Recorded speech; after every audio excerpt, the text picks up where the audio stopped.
عتاب بيني وبينكم هنتكلم عليه في اخر الفيديو عشان ايه ما نسيحش قدام الناس الجداد اللي ممكن يدخلوا اول مره يشوفوا الفيديو ده. وبعدين اصور الفيديو ده 4 مرات، ده رابع مره اصور فيه عشان ينزل، ولكن الفيديو ده هينزل سواء ظبط ولا ما ظبطش عشان انا تعبت. الناس بقى اللي بتحب المونتاج والافشخانات في الفيديو، حاجه طالعه وحاجه نازله وافكتات وحاجات زي كده، احنا بنتعلم بطريقه اكاديميه.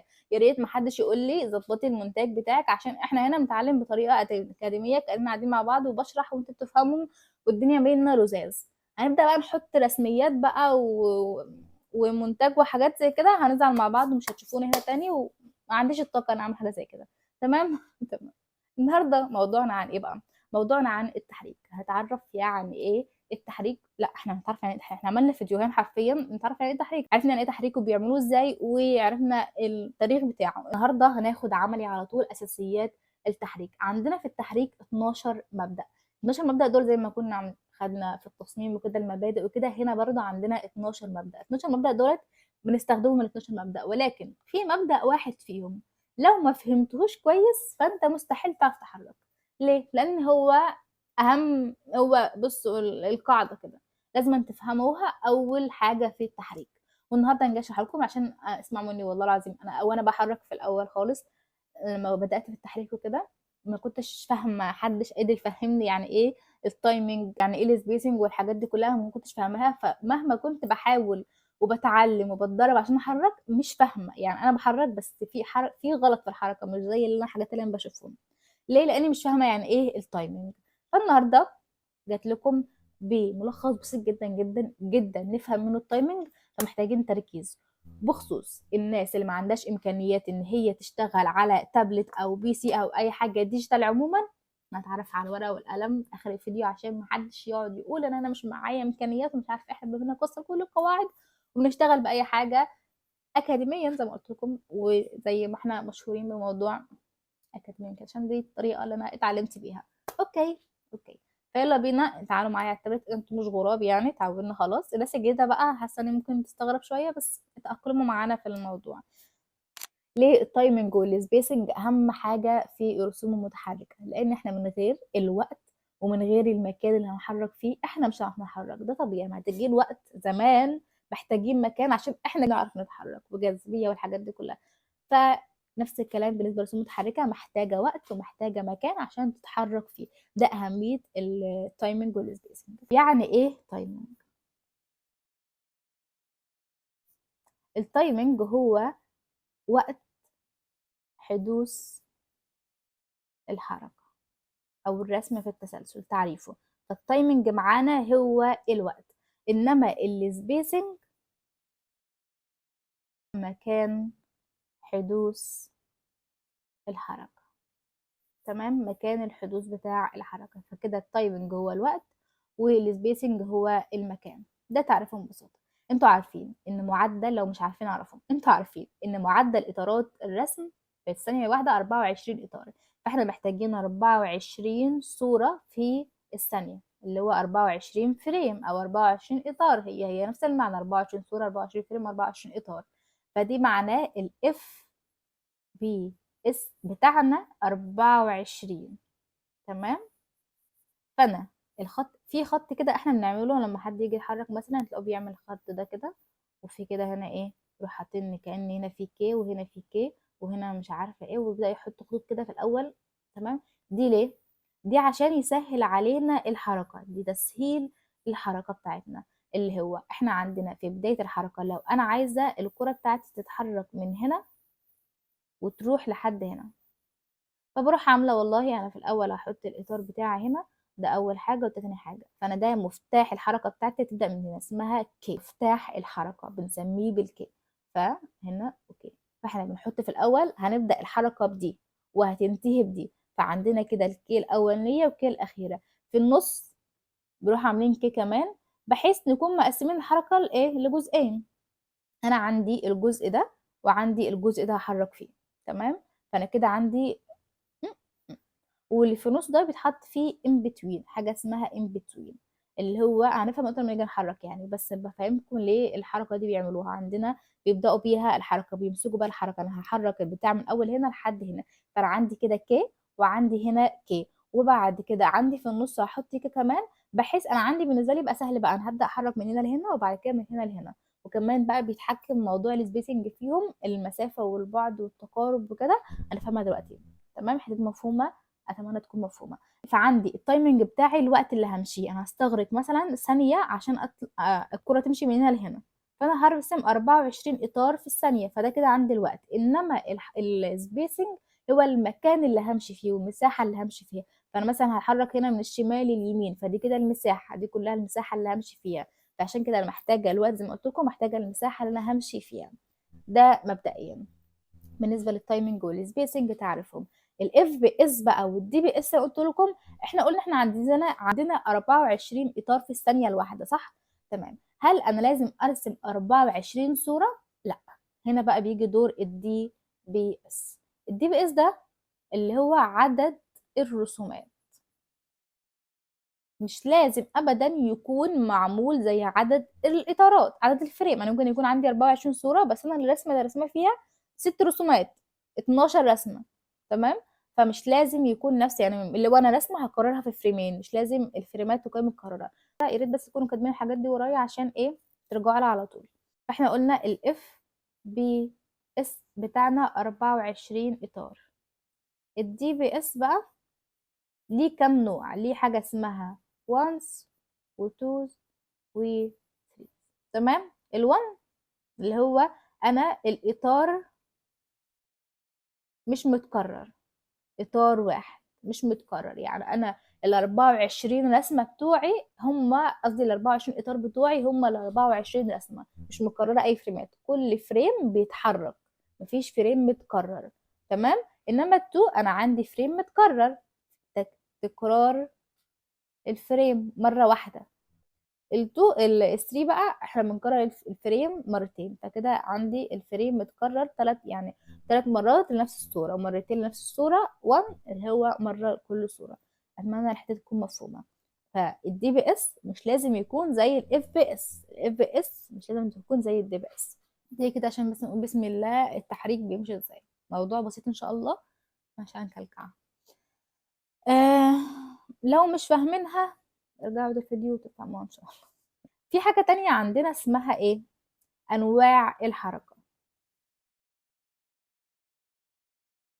احنا قلنا ان الحركة اللي هي السبيسنج بتاعنا، المساحة بتاعتنا او المكان بتاعنا هو المكان. تمام. هل لما اجي احرك حاجة في الارض زي ما احركها في السماء؟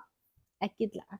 هنا في قوانين فيزيائية بتتحكم فيها، وفوق في قوانين فيزيائية تتحكم فيها، وده في قانون تاني كده اسمه الميكانيك هنفهمها في الانواع التانية يعني. انما هنا بنتعلم على السبيسنج والتايمنج.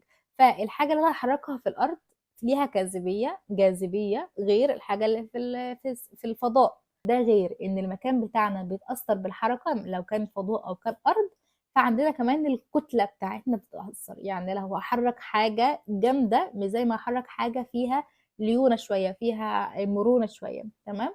فاحنا عندنا الكتله برضو بتتاثر جدا بالحركه بتاعتنا، الحاجه تقيله او حاجه خفيفه، الحاجه دي بتتمط ما بتتمطش، كل ده كله بتاثر بالحركه بالسبيسنج وفي السبيسنج كمان. فاحنا عندنا 4 انواع بيقسموها السبيسنج ده 4 انواع. اول حاجه اسمها كونسيست، حاجه مستمره بنفس الريتم بتاعها، الكائن بتاعي بيتحرك رتم ثابت في كل المسافات، نفس المسافة اللي بنسيبها بين كل فريم وفريم هي. هبدأ بقى افتح هنا. اتمنى تكونوا شايفين الكليبانة. ماشي. اتمنى تكونوا شايفين اتمنى تكونوا شايفين الدنيا هنا ماشية ازاي. هفتح هنا حاجة اسمها التأثيرات الحركية اهي. تمام. واخلي الكلام اللي انا كاتباه ده كله هو الخلفية بتاعتي، وهبدأ افتح فريم كمان. فيلا بينا نحرك. هبدأ بأول حاجة في خلفية ثابتة، الفريم بتاعي اللي انا قلت لكم عليه. بنبدأ الحركة نعمل بس كده ايه، تسلسل الحركة بتاعتنا. فعندي هنا الكي بتاعي وعندي هنا الكي بتاعي، يعني كده الكرة بتاعتي هتمشي من هنا لهنا، وفي النص هحط حاجة كمان اللي هي الكي بتاعتي. تمام. دي كده أول حاجة نقول يعني ايه بسم الله. بعد كده الكونسيست ده عندي انا عارفاه، انا عندي هنا فريمات ثابتة بنفس المعدل، مش هسيب اي مسافة الانبتوين بتاعتي كلها في نفس المسافة بينها وبين بعضها. نبدأ نحرك. أنا عندي اهي الكرة، هنبدأ نرسم الدايرة بتاعتي.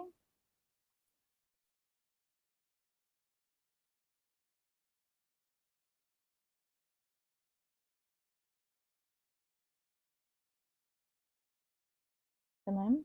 الحاجات دي محتاجة تكون انت بالذات التراديشنال انيميشن. اه نسيت اقول لكم، متهيألي ان احنا هنتعلم ان احنا هنا هنتعلم التراديشنال انيميشن فريم باي فريم، يعني حاجة يدوية، مش اللي بالموهة او مش الحاجات دي كلها. تراديشنال انيميشن فريم باي فريم. التراديشنال انيميشن ده بتلقب اكتر بالحاجة اللي هي ورقة وقلم يعني، بس احنا كونسبت الفريمات اللي على الحاجات دي كلها بنفس فكرة الورقة والقلم. بدأنا رسمنا أول دايرة، معانا نتحرك ونرسم اخر دقيقة. انا بقى اخدها يعني ايه كوبي بيست كده عشان الفيديو ما يطولش قوي مننا، فاوديها للاخر. فانا كده عندي اهو اول فريم، تاني فريم، اخر فريم. انا كده عارفه الحركه بتاعتي هتمشي ازاي. تمام. انا هنا عشان عارفه ان الكره بتاعتي هتكون ماشيه بنفس الريتم، فمش لازم ارسم اللي في النص دي بالنسبه لي يعني. استنسى اهو، هاخدها بقى كوبي بيست وابدا احرك.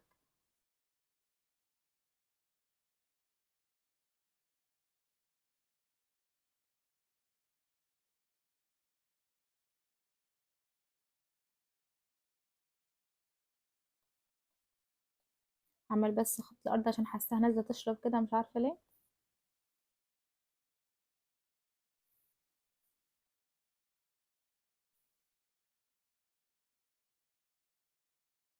دي حاجة اسمها خط الأرض عشان أتأكد إن أنا الكرة بتاعتي ما بتنزلش، إن أنا الكائن بتاعي مش هينزل عن الخط ده.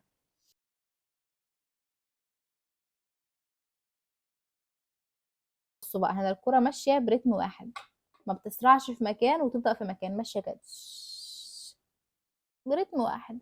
طيب دي كده أول حاجة، واللي هي اسمها كونسيست. هنا بقى ممكن بنحرك حركة مشي، دي بتمشي بيها برتم واحد. حركة جري برضو برتم واحد. الحركات اللي هي ماشية برتم واحد ما فيهاش تسارع، ما فيهاش يعني ما فيهاش في الحتة الواحدة تسارع وتباطؤ، بنستخدم فيها اللي هي الكونسيست ده. انما معلومة برضو في التحريك، ان اي حد بيحرك عموما ان هو مش بيحرك الفكرة الحركة من دماغه، بيكون في موديل بيحرك الحركة ديت، هما بياخدوا بيصوروها وبياخدوها بيحركوها، ياخدوا الفيديو ده يحطوه يقصصوه صور كده، ياخدوا لقطات من الصور ويعرفوا بقى مثلا الرجل طلعت امتى نزلت امتى. ده هنعمله سوا برضو. تمام. بس ده الاول كده ايه، ده كده بسم الله يعني تحريك. الدي بي اس بقى اللي انا كنت بقول لكم عليه، اللي هو انا عندي اهو تركز تحت كده الفريم بتاعي هكرره تحت كمان مره. هعمله كده كوبي بس، ولكن مش هحركه من مكانه، هيبقى بصوا نفس الفريم ما بيتحركش زي نفسه، هو هو عكس هنا. ده كده عملت دي بي اس 2. تمام. في حاجه تانية هنا بقى في البرنامج ده، انا مثلا بروح اعمل مده انتظار واحد، كاني قررت الفريم بدل ما اخده كوبي بيست. اللي هو الفريم بتاعي انا متكرر مرتين كده، الفريم الاساسي والكوبي منه.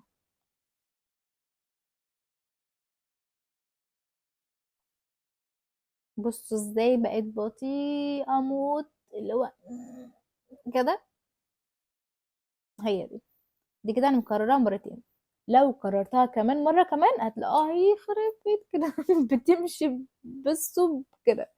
فالفريم لما بنكرره، احنا بنكتر الفريمات ما بين الحاجة، فالحاجة بتبطأ. تمام. فاحنا كل ما كترنا فريمات، كل ما الحركة نفسها بطأت. كل ما قللنا الفريمات كل ما الحركة سرعت. ده قانون كده احفظوه. كل ما كترنا فريمات كل ما الحركة بقت أبطأ، لأن بقى في الثانية واحدة في فريمات أكتر. إنما لو قللنا الفريمات فالحركة هتبقى سريعة. تمام. بصوا في البرنامج هنا، عشان البرنامج ده لسه جديد تقريبا، فمش عاملين فيه، فالحركة فيه مش أحسن حاجة. فأنا هبدأ بقى أمسح لكم ده الحركة دي عشان نفهم الحركات الباقية. ده كده اول نوع معانا، ده كله خلصنا اول نوع. ما لما نخلص بالتلات انواع هنعمل ايه؟ اول نوع معانا كونسيست. تاني نوع حاجه اسمها السبيد. فاهموا الحاجات ديت؟ واثقه والله العظيم بصوا هيفرق معاكم جدا بعد كده في التحريك. السبيد اب بعمل ده عشان خاطركم، يعني انا مش قادره اصور حاجه. طيب دلوقتي السبيد اب معناها ايه؟ يعني حاجه بتبتدي بطيء وبتنتهي سريع، كاني عملت الكوره كده وراحت مثلا سرعه في الاخر، او خبطت في حاجه ورجعت مثلا. حاجه اسمها السبيد اب. بتبقى شكلها عامل ازاي؟ بصوا دي شكلها هنا كلها برتم واحد ازاي. هنا لا، هتبقى مثلا انا عندي اهي السي بتاعت الحركه بتاعتي، الكوره تبتدي من هنا، هتنتهي هنا، في النص بقى نحط هنا بقى، نحتاج نحط مفتاح حركه كمان في النص عشان يقسم لنا الحركه لجزئين. فانا عندي هنا هتبتدي بطيء وتنتهي سريع، فهكتر فريمات هنا كده، كل ما تبعد كل ما المسافه بتاعتها تبعد لحد ما تبقى سريعه في الاخر. شوف عملي، نشوف عمليه بتتحرك. انا عندي، خليني امسح الحته دي كده.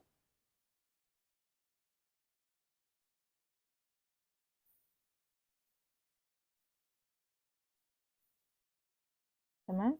بدايه الحركه، اخر الحركه، في نص الحركه. ابدا احط مفاتيح الحركه بتاعتي اللي هي الكره مثلا اهي في النص مره. ما خدتهاش نسخ، ما خدتهاش كوبي، ناخدها في النص مره، نتاكد ان هي نفس الخط، وكمان في النص مره، في الاخر اقصد مره. فانا كده عندي 3 مفاتيح الحركه: بدايه، في النص، في النهايه. تمام اهو، دي كده. تمام. هبدا بقى احط انا بعقلي كده، هقول انا هحط هنا فريم، وهنا كمان فريم، هخليها بطيئة. كل مش قلت لكم كل ما نكتر فريمات كل ما بطئت، فانا عايزة ابطئها في الاول، فهبطئ الفريمات بتاعتي. فريم اهوت، فريم كمان، فريم كمان، كمان، كمان، كمان، ممكن واحدة كمان. وهنا مش هحط حاجة، او ممكن عادي ممكن نحط واحدة، بس انا هنا ايه عشان نبين سرعتها اكتر مش هحط حاجة، اللي هو كده على طول. تمام. فنبدأ يلا كوبي بس للكرة بتاعتي. طبعا لما نيجي نحرك بقى بإنسان مش هناخده كوبي بيست، أو حتى لو خدناه مثلا كوبي بيست هنبدأ بقى نظبط في الحركة بتاعته، بس عشان دي كرة يعني نفس الشكل مش هتتغير يعني. أنا عايزة أقرب دي كمان منها.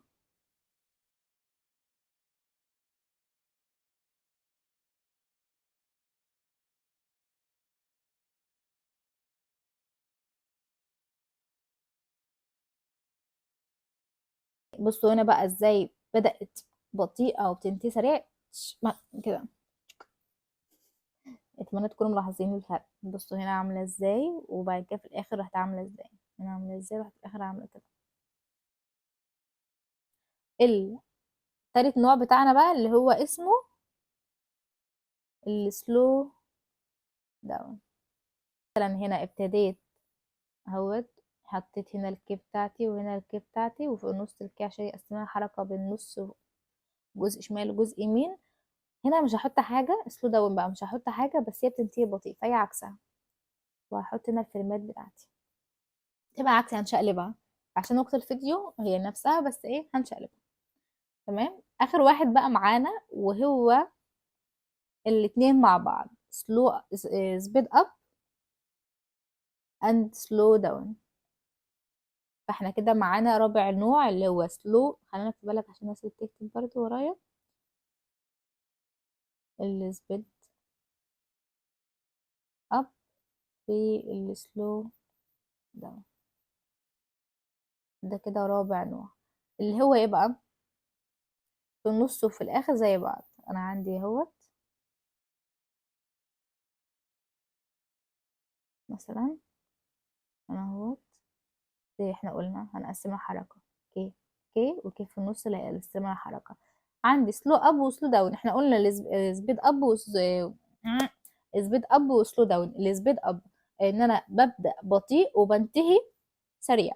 السلو داون العكس، ببدأ سريع وبنتهي بطيء. احنا هنا هنعمل الاثنين، في الاول هتبقى بطيئة وفي الاخر هتبقى بطيئة وفي النص هتسرع. مثلا لو انا جيت عايزة احرك، مثلا انا بكلم حد هنا وفجأة عايزة ابص هنا، فاني بص هنا اهيت وفجأة هعمل كده. فانا هنا بطيئة وهنا في النص بسرع وفي الاخر بسرع، الحركات اللي شبه كده. فده مثال بسيط قوي على الحركة دي. تبدأ بطيئة وتنتهي بطيئة وفي النص هتسرع. حركات كتير جدا بتمشي بالمنطق ده. تمام. طبعا الكرة زي ما احنا قلنا عشان الكرة بالنسبة لنا سهلة من احنا نتمرن عليها يعني. فانا هسيبها زي ما أنا عملت هنا، وامسك بقى اللي في النص اهي، وهبدأ حركة للآخر. استنى.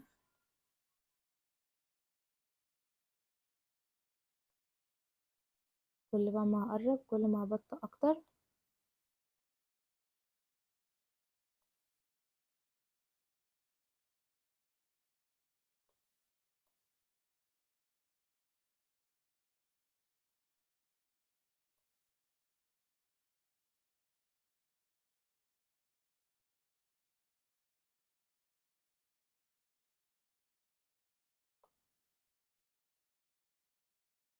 بصوا عاملة ازاي، بدأت بطيئة، في النص سريعة، وفي الآخر بطيئة. بصوا عليها وركزوا. دول 4 أنواع اللي احنا بنحرك بيهم كل الحركات يعتبر. تمام. بس موضوع سهل ازاي، تخيلوا هو سهل بالسهولة دوت. ده كده فكرة ببساطة يعني ايه تايمنج. يعني اتمنى الصوت يكون حلو المرة دي، ده اول مرة استخدمه في التصوير كده، فربنا يستر. فاحنا كده ببساطة عرفنا التايمنج يعني ايه، والسبيسنج يعني ايه، الدي بي اس يعني ايه، والاف بي اس يعني ايه، واربع انواع الحركة كونسيستنس اب، وهكذا. ببساطة جدا دول كده مفاتيح الرسوم المتحركة. اتقنهم كويس جدا، اتدرب عليهم كويس جدا، افهمهم كويس جدا. وطبعا زي ما قلت لكم قبل كده وهفضل اقول لكم، اتعلموا من كل المصادر، ما تاخدوش المصدر بتاعي وخلاص كده انتوا فهمتوا الدنيا، لا قرروه وازاي نبدأ نحرك بالورقة والقلم. اوكي، دي كده الورق الشفاف اللي قلت لك عليه. اي ورق بقى، اي عدد من الورق تجيبوه. احنا قلنا ان عشان نطلع ثانية هنطلع 24 فريم من ده. تمام. ف هناخد اول ورقة، هنأول نثبتهم. محتاجين يكونوا متثبتين من هنا ومن هنا عشان الورق ما يتحركش من بعضه. تمام. فانا عايزة اشوف اي حاجة اثبتهم بيها. بصوا في طريقة تانية كنا عاملينها لما كنا في الجامعة، دي كده كأنها ايه، بيكسات يعني، كنا شايفينها من هنا ومن هنا كده بالشكل ده، وده انا هنا كده. تمام. وبنخرم. ممكن بقى تحلوها بأي حاجة تثبتوها، تجيبوا حاجات شبه كده عادي بقى يعني. نخرمها من هنا كده بس نظبطهم.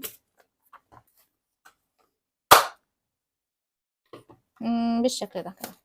بس نبدأ بقى نحط دول هنا. بس كل الفكرة اني بس عايزة اثبت الورق. تمام. احنا كده ثبتنا الورق. نبدأ بقى نجيب اول فريم عندي. اول فريم ده بنعتبره ان هو خط الارض. نعمل مسطرة اضمن.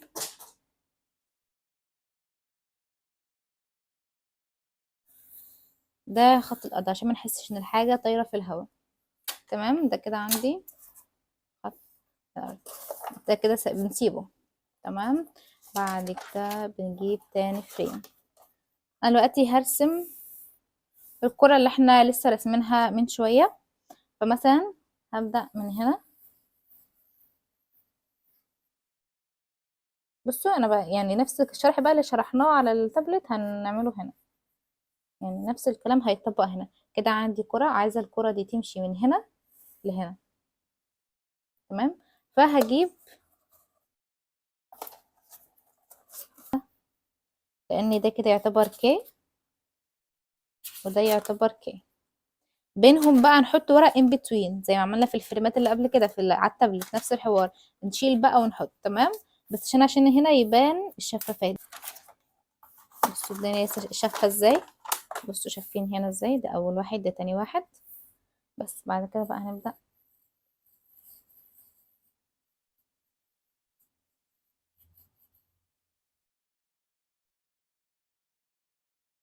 نحط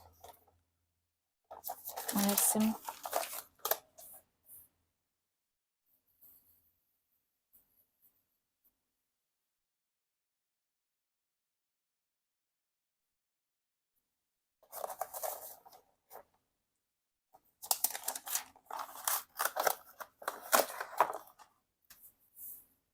بصوا شايفة ازاي، نفس فكرة البتاع بالظبط.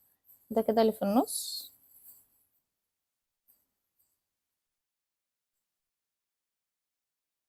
عشان بقى في ورق يطلع على قد بعضهم، بنقعد بقى نقيس بقى يا بالمسطره نشوف دي كده كام سنتي وكده سنتي، او بالقلم بنقيس كده هل دي كده مثلا قد دي ولا لأ، قدها. لو مش مظبوطة بنرجع نظبط كده يعني. بس دي كده الفكرة بقى. هبدأ بقى أشيل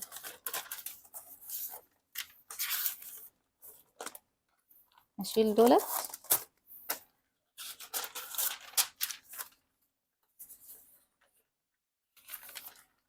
ونحط دول. بجد الصبر الناس اللي بتعمل على شفافات ديت.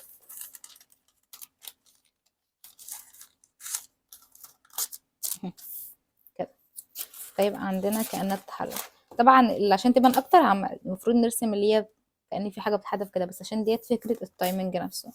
كده كده.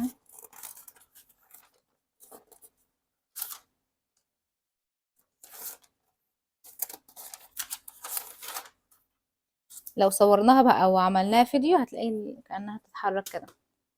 طبعا لازم نكملها، بس احنا خلاص عملناها على التابلت. برضو ممكن اعمل لكم فيديو خاص نشرح فيه اكتر، هوريكم وقتي امثله. بصوا دي كده كنت حاجه انا عاملاها،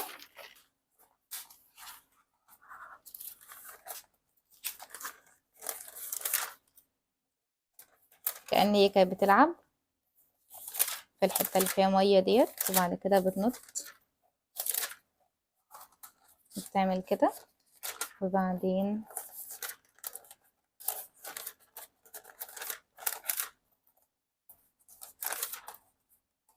بتدور مثلا،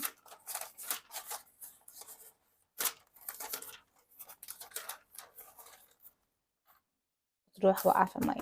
دي كده نفس الفكره بالظبط. بعدين بقى في برنامج كده مش فاكره اسمه، بس هحاول اكتبه لكم هنا. بناخد بقى بنوقف التليفون كده زي ما انا موقفاه بالظبط كده مثلا، وبعد كده بنثبت دي على البتاع كده عشان نعمل، وانت بقى نصور فريم فريم ونحركها ونحطها على البرنامج اللي هكتب لكم اسمه، ويبدأ لنا يظهر ان هو الفيلم بتاعي. تمام. ده كده شرح ليه سريع. لو انتوا محتاجين برضو اعمل لكم حاجة خاصة بالفيديو لوحده قولوا لي نعمله. بس كده. المهم ما تسيبوش حاجة تعوقكم ان انتوا تتعلموا حاجة يعني. بس كده. اتمنى اعرفوني فهمتوا الدنيا ما فهمتوهاش، ولا الدنيا معاكم ماشيه ازاي، لان انا لما بكون بصور حاجه بكونش واثقه ان الحاجه دي انتوا تفهموها.